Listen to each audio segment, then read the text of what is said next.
지난주 주말에는 벚꽃이 참 만개했던 시기였습니다. 지난주 주말에 저는 슬로바키아 출신의 떼제 수사와 여의도 윤중로를 함께 걸을 수 있었습니다. 한국이야 해마다 피는 벚꽃이지만 유럽에서 온 그에게는 너무나 이색적이고 아름다운 풍경이었습니다. 제 최근에 카카오톡 프로필 사진이 바뀌었는데요.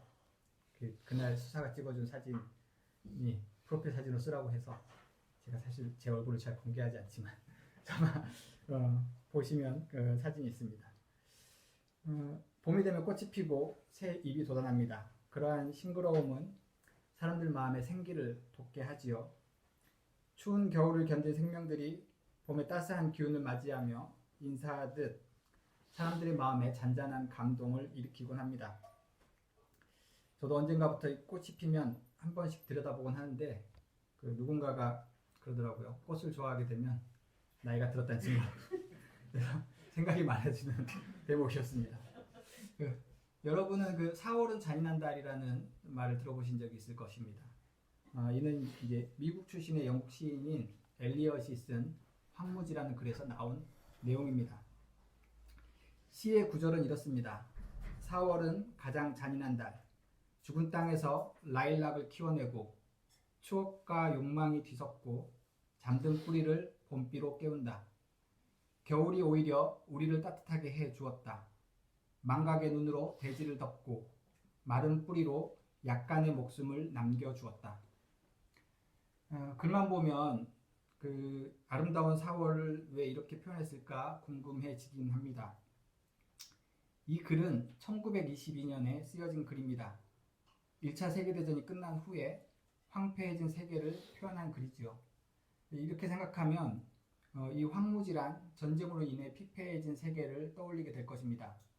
하지만 시인이 이야기하는 황무지는 욕망에 사로잡힌 정신적으로 타락한 유럽의 비극적인 상황과 현대 문명의 인간의 비인간성을 표현하는 말로 사용되었습니다. 산업혁명 이후에 빈부의 격차는 극대화되고 전쟁으로 나타나는 이 비인간적인 모습을 떠올리면 시인이 왜 생명이 움트는 4월을 가장 잔인한 달이라고 표현했는지 가늠할 수 있습니다. 4월은 가장 잔인한 달. 이 표현이 보여주듯이 삶이 곧 영혼의 죽음이 되는 역설적인 현실을 노래하는 것입니다. 절망적인 현실 앞에서 4월은 진정한 소생을 가져오지 못하고 새로운 생명에게 삶의 의지를 가져다 주지 못하는 현실을 역설적으로 표현하는 것입니다. 오늘 구약의 본문은 에스겔의 말씀입니다. 에스겔서는 총 48장으로 이루어진 대예언서에 속합니다. 예언서는 그 분량에 따라서 대예언서와 소예언서로 나뉘는데요. 대예언서라고 해서 더 중요한 예언자다라는 의미는 아닙니다. 분량에 의해서 나뉜 것이기 때문에 에스겔서는 대예언서에 속하는 글입니다. 이 에스겔이 활동한 시기는 기원전 593년부터 기원전 570년 경으로 보고 있습니다. 이 시기는 이미 바벨론, 역사에는 바벨로니아라고 되어 있죠. 바벨론에 의해서 두 차례 공격을 당했고 그래서 두 차례 포로로 끌려갔던 시기입니다. 1차 포로기는 기원전 605년이었고 2차 포로기는 기원전 597년이었습니다. 당시 바벨론은 주변 강대국이었던 아수르, 역사에는 아시리아라고 기록되어 있죠.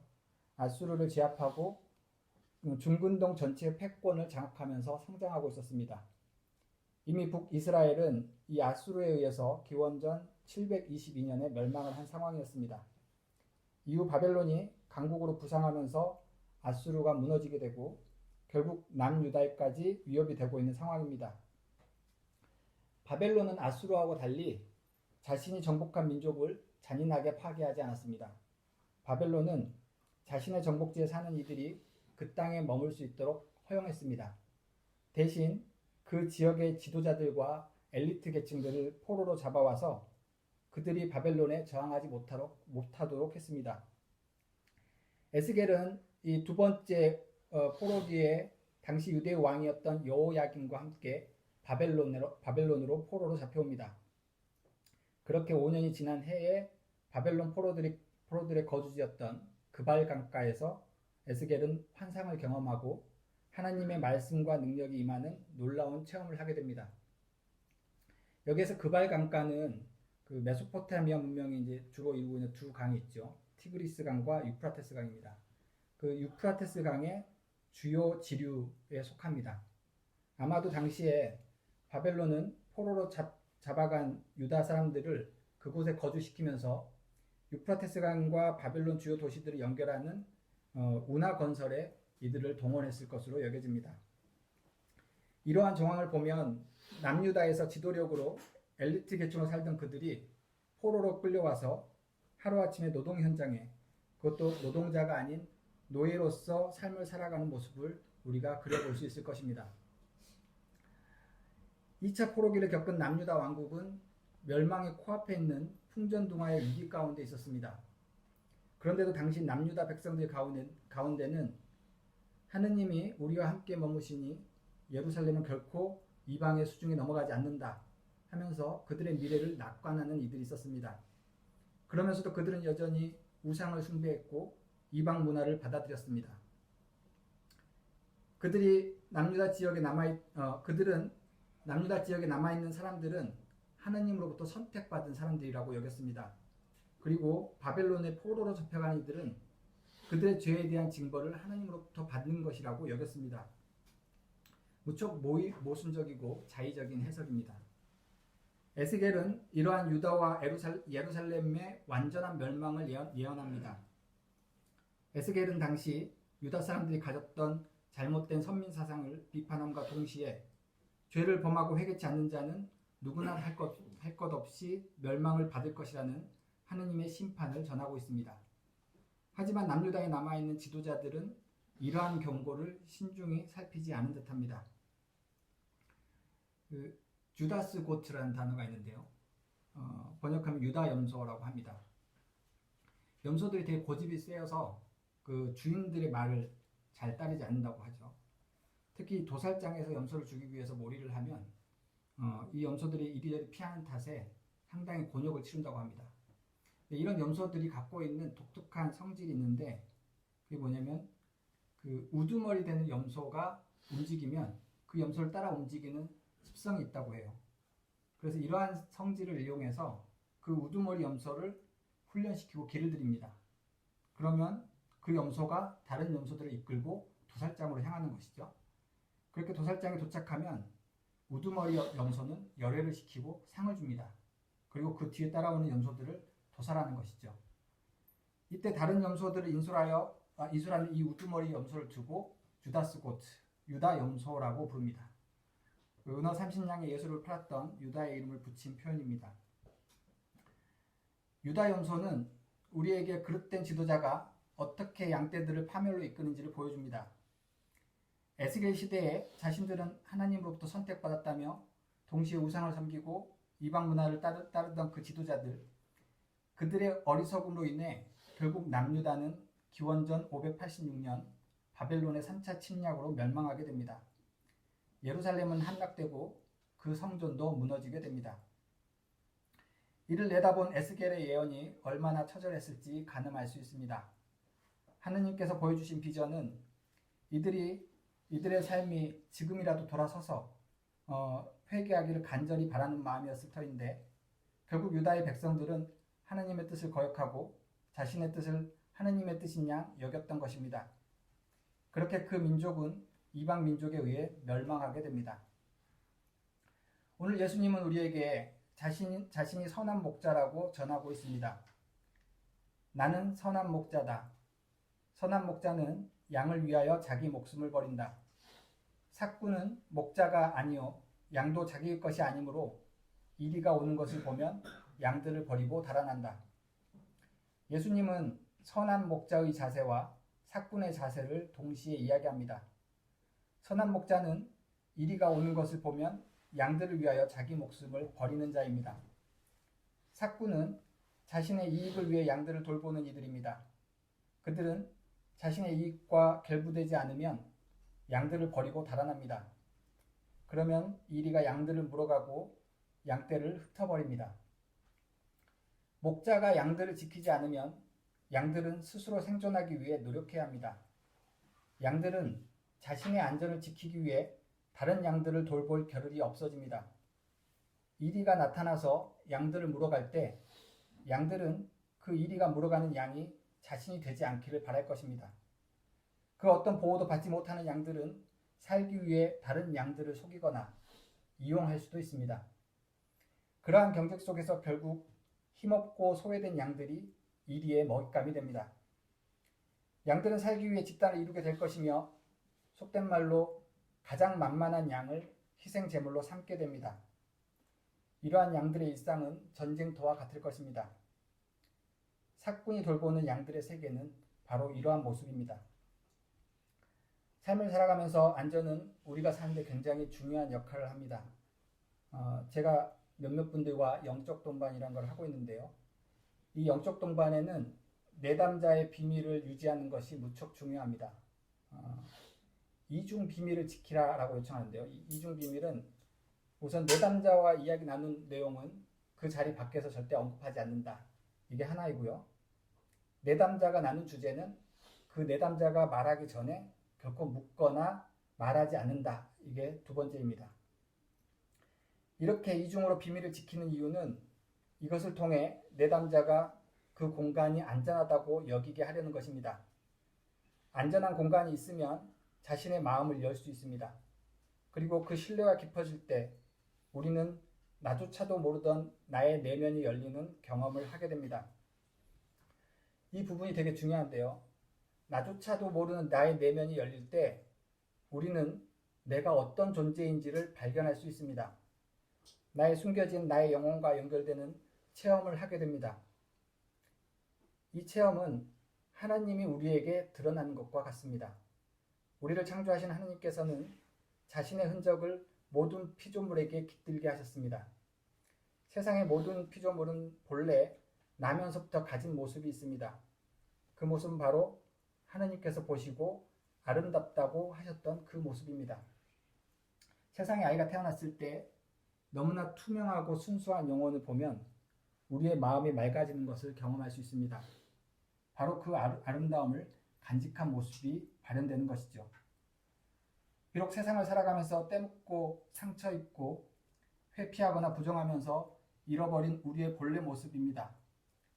우리가 안전하다고 여겨질 때 우리는 하나님께서 창조하신 우리 모습, 우리의 본래의 모습이 드러나고 그 속에서 참 자유를 경험할 수 있습니다. 저는 이 부분에서 인간이 초인적인 힘을 발휘할 가능성이 열린다고 이야기하곤 합니다. 우리 안에 하나님의 속성을 발견하고 드러낼 수 있다면 우리는 하느님이 가진 능력을 사용할 수도 있게 됩니다. 사실 더 정확한 표현은 하느님이 우리를 사용하셔서 자신의 능력을 세상에 펼치도록 한다는 뜻입니다. 사람들은 그것을 가지고 기적이라고 이야기할 것입니다. 우리를 통해 하느님의 능력이 드러나고 세상 사람들은 그 속에서 기적을 경험하게 되는 것입니다. 저는 지난 몇 년 동안 세계 각지에서 일어나는 분쟁의 사건들과 그 현장을 방문할 기회가 있었습니다. 우크라이나와 미얀마가 바로 그런 곳이었는데요. 여러분이 기억하실지 모르겠는데 미얀마의 쿠데타가 일어났을 때 경찰들 앞에 무릎 꿇고 애원하던 수녀님이 있었습니다.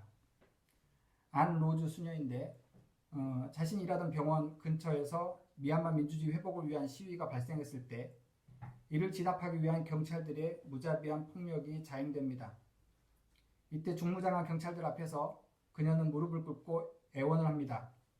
교회 안으로 피신한 젊은 시위대를 해치지 말아달라. 그녀는 당시 자행되는 폭력을 방관할 수만은 없었다며 목숨이 위태로워지더라도 시위대를 보호해야 한다는 마음을 먹었다고 합니다.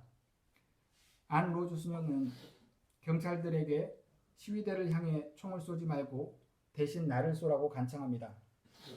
그렇게 그녀가 경찰 앞에 있는 동안 시위대는 안전하게 탈출할 수 있었다고 합니다. 우크라이나 러시아 전쟁 때도 비슷한 장면이 있습니다. 무장한 장갑차가 들어설 때 시민들은 그 앞에 나와 기도를 드렸습니다. 포탄이 떨어지던 마을에 주민들은 동그랗게 모여서 기도하던 모습도 있었습니다. 사람들은 그 기도가 떨어지는 포탄을 막지 못한다는 것을 알고 있습니다. 그렇기에 이러한 행동은 부질없이 여겨질 수도 있습니다. 그러나 그들의 그 기도는 세계 많은 사람들의 마음에 강한 메시지로 전달됩니다. 전쟁과 폭력이 난무하는 곳에서 그들이 전하는 평화의 메시지는 발 없는 말이 되어 전 세계 사람들에게 전해집니다. 그렇게 평화를 위한 사람들의 움직임이 시작되는 것입니다. 지금도 우크라이나와 미얀마, 더는 가자지구와 최근 이란이 이스라엘을 공격한다는 전쟁의 소식들이 들려옵니다. 그런 모습을 보면 우리의 기도가 부질없다 여겨지기도 합니다. 하지만 이러한 생각에 사로잡혀서는 안 됩니다. 이것이 바로 악마가 사람들에게 벌이는 술수입니다. 하나님께서는 우리를 보호해야 할 양으로서 부르시지만 동시에 우리가 선한 목자로 살아가기를 바라시기도 합니다. 우리가 이 땅에 길을 잃고 헤매는 양떼들을 찾아 돌보기를 바라고 계십니다. 그런데 우리가 가진 능력으로 다른 양들을 보호한다는 것은 어렵다 못해 불가능하게 느껴지기도 합니다. 이 일이 가능하기 위해서는 우리 안에 계시는 하느님을 향한 깊은 신뢰가 있어야 합니다. 내가 하는 것이 아니라 나를 통해 하느님께서 하시는 일입니다. 하느님께서는 우리가 이 일을 감당할 수 있도록 우리를 안전한 울타리 안으로 초대하셨습니다. 교회 공동체로 모이게 하시고 신앙의 구성원으로 모인 바로 이 자리가 그것을 증명합니다. 세파에 휘둘리지 않고 이 시간을 구별하여 교회 공동체로 모인 것은 나의 성실함 때문이 아닙니다. 하느님께서 우리 안에 살아계셔서 우리의 발을 인도하시고 이곳으로 초대했기 때문입니다. 우리는 우리의 삶을 지키는 선한 목자가 누구인지 분별할 줄 알아야 합니다. 우리를 현혹시키는 사꾼이 아닌, 우리를 죽음으로 몰아가는 유다 염소가 아닌 위험에 처한 양떼들을 위해 목숨을 바치는 선한 목자가 누구인지, 그리고 그분을 따르기 위해 우리가 있어야 할 곳이 어디인지를 잘 분별해야 합니다. 어느덧 세월호 사건이 발발한 지 10년이 되었습니다. 그때 시민들이 마음에 새겼던 각오들은 오늘에 얼마나 실현이 되었을까요? 여전히 우리에게는 많은 사회적 과제들이 산재해 있습니다. 하지만 잘 돌아보면 그 시간만큼 변한 것도 많다는 것을 알 수 있습니다. 비록 우리 앞은 여전히 어둡고 답답할 수 있으나 하느님께서는 우리를 보낸 그 자리에 우리가 잘 머물러 있다면 하느님께서는 보이지 않는 곳에서 이 땅을 위한 새 역사를 준비하고 계십니다. 하느님께서 우리를 통해 쉴 곳을 잃고 방황하는 이들에게 쉴 곳을 마련하실 것입니다. 그날을 위해 함께 꿈꾸며 동행하는 우리 모두가 되기를 소망합니다. 아멘.